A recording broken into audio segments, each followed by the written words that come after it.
one of those days. It's one of those days where just nothing goes right. You know, not everything, just a lot of things just seems to compound. We don't have the answers. Architects, you might not know this, we don't have all the answers to everything. We don't know the answers. But we can find the answers, and we take the process to figure things out. But nobody can be a genius, or no one can have answers to everything. And just, you know, architects get blamed for so many things in a project. It gets really tough, you know. There's some things, I mean, we didn't really miss it, but we're working on a kitchen, and we've got the stainless steel. So the backsplashes of a lot of kitchens are stainless steel. And despite that, this behind it is a fire-rated wall. It just happens to be made out of combustible materials. A new inspector has arrived on the scene. We're trying to close things out, and they said, nope, because there's wood behind there, I want to see this upgraded backsplash thing. Which, I mean, what we've got is fine. Like, the building code says for a small building, it is a small building, you're allowed combustible components in a non-combustible system. However, there's a National Fire Protection Association, NFPA, that has a separate set of rules that says no matter what, indiscriminately, that wood is combustible, and therefore it's always treated the same, no matter how much you treat it, basically. There's also fire-treated wood too, but it's like kind of a separate thing. And we're just going through it, and it's like there's blame being pulled around, there's fingers being pointed. I just want to solve the problem. I get there's extra costs to this that's unforeseen. It's just like, how could we know? How could we know that? Like, so far, the inspectors have been fine. The inspector's like, yep, keep going. This looks fine. Yep, keep going. This is fine. Someone new comes in and says, nope. And usually it's a young person. It's like someone that's like newer in the city or newer in inspections. These so-called kids, they're just trying to do a good job. I get it. They're just doing their job. But does it matter? Like, is this building actually any more safe by upgrading this? It's not. It's like, and on top of it, this wall that has some wood in it, it's got concrete on the other side of it. So that's a whole nother, but the building code doesn't address that. And it's like, it's this room of gray. And my word to a lot of inspectors is just chill out. Like, this is gonna be okay.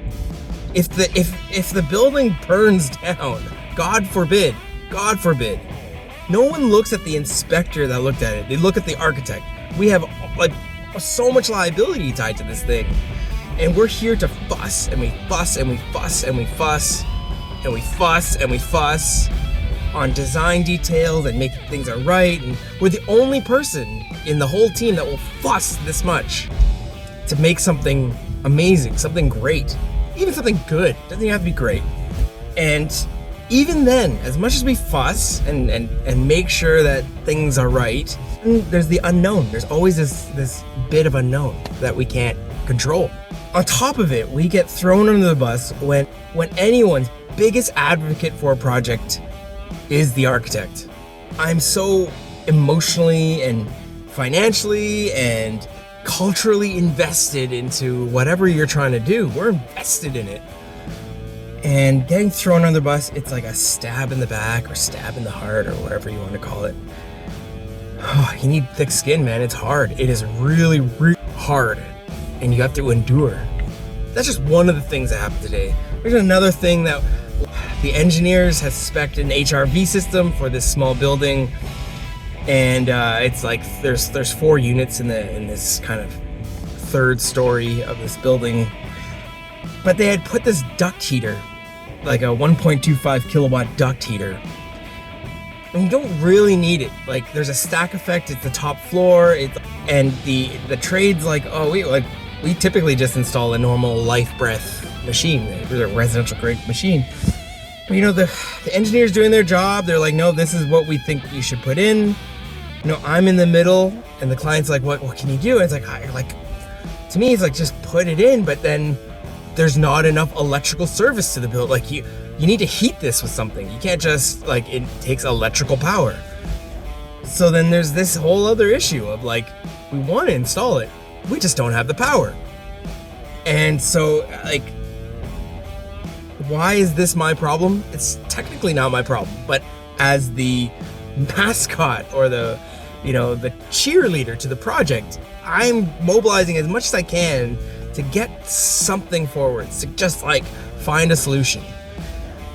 And by gun it, like we come up with so many creative solutions to things and get zero credit for. Architects get zero credit for the creative thinking that goes into something. Sorry, I'm venting. It's been a day, and yeah, it's tough. It's a really tough industry, and it just chews you up all the time. I don't know what to do. All I can do is endure and just take the crap that gets thrown at us. And it's not like, if you guys don't know, architects don't get paid that much. We get by, and that's it. But for the kind of headache and pain and all that stuff that we endure, it doesn't quite add up. It doesn't make sense. Anyone that looks at the industry and sees this as a profession from a bird's eye perspective, they'll all tell you it's lunacy. They're like, why would you do it? Why would you do it? But that's the difference. This is the great passion of my life. And I get emails from people. They're just like, oh, don't you want to make a lot of money? Like, oh man, if you could fix this thing, oh man, you can make so much money on this project. And it's like, I've already lost thousands on this, on the time that I've spent on this particular task. I've spent it, like, that's my money just down the drain. And people don't get it. It's not about the money. It's about designing amazing things for this world, for people, for actual other people. And that's something that some people can't compute. I'm venting. It's been a tough day. It's been really tough.